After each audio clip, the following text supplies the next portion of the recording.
सर्दियाँ आ रही हैं, सर्दियों में हम देखते हैं पोल्यूशन बढ़ता है। पोल्यूशन को सर्दियों में पोल्यूशन को कम करने के लिए एक 15 पॉइंट विंटर एक्शन प्लान बनाया है। 15 पॉइंट विंटर एक्शन प्लान है। पहला पॉइंट है कि हमने 13 हॉटस्पॉट्स आइडेंटिफाई किए हैं जहां पोल्यूशन ज़्यादा होता है। हर हॉटस्पॉट के लिए एक स्पेशल एक्शन प्लान बनाया गया है और उसके लिए एक वॉर रूम बनाया गया है। 13 स्पेशल टीम्स बनाई गई हैं और वहां पे पोल्यूशन को डाउन रखने के लिए स्पेशल फोकस किया जाएगा। दिल्ली में पराली जलाने को कम करने के लिए पूसा द्वारा बनाया गया बायोडिकम्पोजर पिछले 3 सालों से हम इस्तेमाल कर रहे हैं। उसके नतीजे काफ़ी अच्छे आए हैं। पिछले साल हमने 4400 एकड़ में बायोडिकम्पोजर का इस्तेमाल किया था। इस साल 5000 एकड़ में बायोडिकम्पोजर का इस्तेमाल किया जाएगा। डस्ट पोल्यूशन को कम करने के लिए कई सारे स्टेप्स उठाए हैं। एक तो ये जो कंस्ट्रक्शन साइट्स हैं, उन कंस्ट्रक्शन साइट्स पे निगरानी रखने के लिए स्पेशल टीम्स बनाई गई हैं। 591 टीम है। 500 स्क्वायर मीटर से ज़्यादा निर्माण साइट्स वाले डस्ट कंट्रोल करने के लिए उनको वेब पोर्टल पे रजिस्टर करना पड़ेगा और 5000 स्क्वायर मीटर से ज़्यादा का अगर कोई कंस्ट्रक्शन साइट है तो उन्हें एंटी स्मॉग गन लगाना अनिवार्य होगा। सड़कों पे भी जो सफाई करते टाइम धूल उड़ती है उसके लिए 82 मैकेनिकल रोड स्वीपिंग मशीन्स लगाई गई हैं। 530 वाटर स्प्रिंकलिंग मशीन लगाई गई हैं और 258 एंटी स्मॉग गन सड़कों के ऊपर चलेंगी विंटर के दौरान।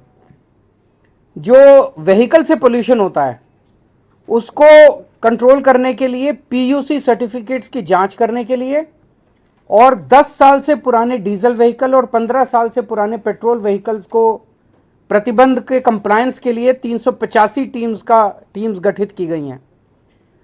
जो कंजेस्टेड एरियाज है जहां ट्रैफिक ज़्यादा रहता है वहां पे व्हीकल खड़ा हो जाता है और व्हीकल खड़ा होकर वहां पे पोल्यूशन करता है, ऐसे 90 सड़कों की पहचान की गई है और वहां पे ऑल्टरनेट रूट्स प्रोवाइड करे जाएंगे। उसको प्रचारित किया जाएगा कि आप इसको अवॉइड कीजिए, इस सड़क को आप यहां से निकल सकते हैं।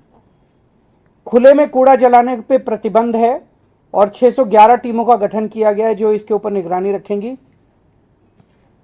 मैंने जैसे कहा कि 1727 इंडस्ट्रियल यूनिट्स हैं रजिस्टर्ड जो कि अब पीएनजी नॉन पोल्यूटिंग फ्यूल का इस्तेमाल कर रही हैं। इसकी निगरानी के लिए 66 टीमों का गठन किया गया है। एक ग्रीन वॉर रूम बनाया गया है 24 घंटे जिसके जरिए निगरानी रखी जाएगी। ग्रीन दिल्ली ऐप जो लॉन्च किया गया था उसका बड़ा सक्सेसफुल रिस्पांस रहा है। 3 साल पहले लॉन्च किया गया था। इसमें लगभग 70,000 शिकायतें आईं जिसमें से 90% 63,000 शिकायतों का निपटारा कर दिया गया है। हम दिल्ली के लोगों को अपील करेंगे कि एंड्रॉयड और आईओएस के ऊपर ये ग्रीन दिल्ली ऐप है उसे ज़रूर डाउनलोड करें और कहीं भी किसी भी तरह की अगर दिल्ली में प्रदूषण करती हुई एक्टिविटी दिखाई दे उसको इस ऐप पे भेजें, हम उस पर तुरंत कार्रवाई करेंगे। Real time source apportionment study IIT Delhi और डीपीसीसी के साथ की जा रही है और उसके लिए राउज एवेन्यू में सर्वोदय बाल विद्यालय में एक सुपर साइट बनाई गई है।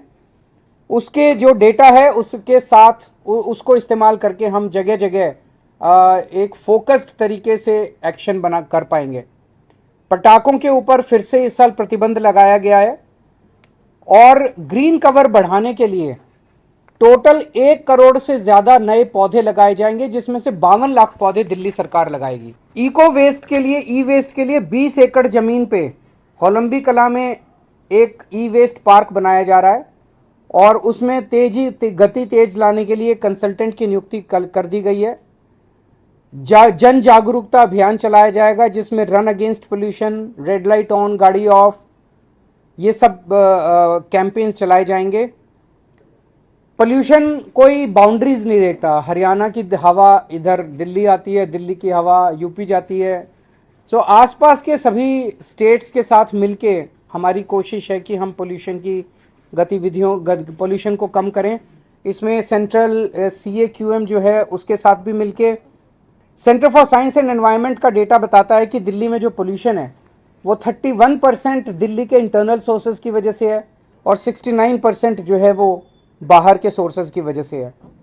तो बाहर के आसपास के स्टेट से हमारी अपील है कि जितने दिल्ली में व्हीकल्स आते हैं वो CNG के ऊपर करें, दिल्ली में आसपास के जो एरियाज़ हैं, दिल्ली के एनसीआर के एरियाज़ हैं, वहाँ पे पोल्यूटिंग फ्यूल वाली इंडस्ट्रीज़ को पीएनजी में शिफ्ट किया जाए। ईंट भट्टे वाले जो हैं, ईंट भट्टे को जिगजैग टेक्निक होती है जिसमें पोल्यूशन नहीं होता, उस पर शिफ्ट किया जाए। 24 घंटे बिजली अगर होगी एनसीआर में तो डीजल जनरेटर की ज़रूरत नहीं पड़ेगी, वो भी किए जाएं। एनसीआर एरिया के अंदर भी पटाखे के ऊपर पूर्ण प्रतिबंध होना चाहिए। और जो ग्रैप है, आखिरी पॉइंट, ग्रैप को पूरी शिद्दत के साथ लागू किया जाएगा। अब ग्रैप में सीएक्यूएम के ज़रिए और सेंट्रल गवर्नमेंट के अन्य एजेंसीज के ज़रिए 3 दिन बाद का वो पता चल जाता है, ये पूर्वानुमान फोरकास्ट होता है, तो उसके बेसिस पे ग्रैप को लागू किया जाता है जिससे कि पोल्यूशन को पहले से कंट्रोल किया जा सके।